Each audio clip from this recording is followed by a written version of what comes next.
अहो आश्चर्य है कि अनंत समुद्र रूपी मुझ में अनेक नाम रूपों वाली नाना विचित्रताओं से भरी चित्त रूपी यह हवा के बहने के परिणाम स्वरूप उठी तरंगे मुझ में भिन्न नहीं है, अभिन्न है। मतलब कि आश्चर्य है कि ये जो समुद्र में लहरें बूंद आदि है वो मेरे से भिन्न नहीं है, अभिन्न है। जबकि ये नाम रूप अलग अलग चीज़ें हैं, कोई लहर है, कोई बूंदे है, तो कोई झाग है। तो आश्चर्य है कि ये सब अलग अलग चीज़ें हैं, लहरें, बूंद, झाग, तो ये फिर भी पानी ही है, मैं ही हूँ। ये मुझसे भिन्न नहीं है, मैं ही हूँ। और मैं मतलब ये यहाँ पे अष्टवक्र क्या बोलना चाहते हैं? नहीं, ये अष्टवक्र का नहीं है, ये राजा जनक ने बोला। राजा जनक खुद को समुद्र मान रहे हैं। और जो चीज़ें उसमें जो घट रही है, जो लहरें उठ रही है, लहरें गिर रही है, बूंदे बन रही है, बूंदे ख़त्म हो रही है, बोलते कि ये सारा जो चीज़ें घट रही है, लेकिन इससे मुझे आश्चर्य हो रहा है कि ये तो मैं ही हूँ।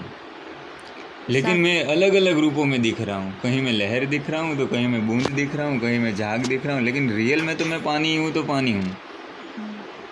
मैं पानी इससे जो अलग अलग चीज़ें बन रही है, मैं उससे भिन्न नहीं हूँ। अब यहाँ पे देखेंगे कि समुद्र माने क्या? समुद्र माने ये पानी सिर्फ नहीं, ये तो एक एग्जाम्पल है। राजा जनक यहाँ कह रहे हैं कि ये विश्व जो है, यहाँ पे जो गाड़ियाँ डोल रही है, बैलगाड़ियाँ, पेड़ पौधे, ये सब लहरें हैं। और ज़मीन जो है वो क्या है? वो समुद्र है। और इंसान क्या है? बुदबुदे है। अभी बने फिर ख़त्म हो गए। पैदा हुए 60 साल 80 साल मर गए। जैसे कि बूंद पैदा हुई, 2-3 मिनट टिकी, फिर पानी में वापस ख़त्म हो गई।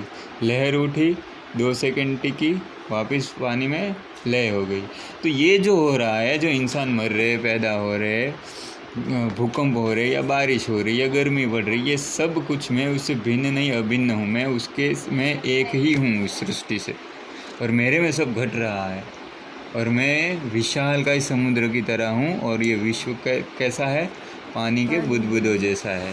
मतलब साक्षी भाव से सबको देख रहा है। और सब कुछ बदल रहा है, यहाँ तक कि मैं भी बदल रहा हूँ। मेरे में भी चीज़ें घटित हो रही है, और बाहर भी जो घट रहा है वो भी मेरे में घट रहा है, मेरे अंदर घट रहा है वो भी मेरे अंदर घट रहा है।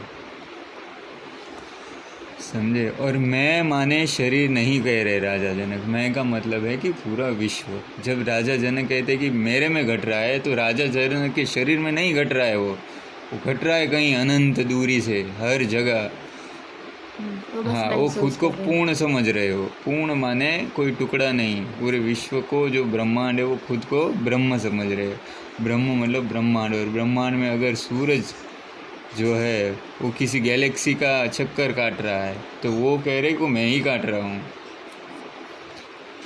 समझो? और मेरे में ही चांद तारे टिमटिमा रहे हैं, मेरे में ही सूरज घूम रहा है, पृथ्वी जो है वो मेरे अंदर घूम रही है। चांद तारे जो भी है, गैलेक्सी, ये पूरा ब्रह्मांड मेरे भीतर टिका हुआ है। मैं ऐसे भिन्न नहीं हूँ, अभिन्न हूँ।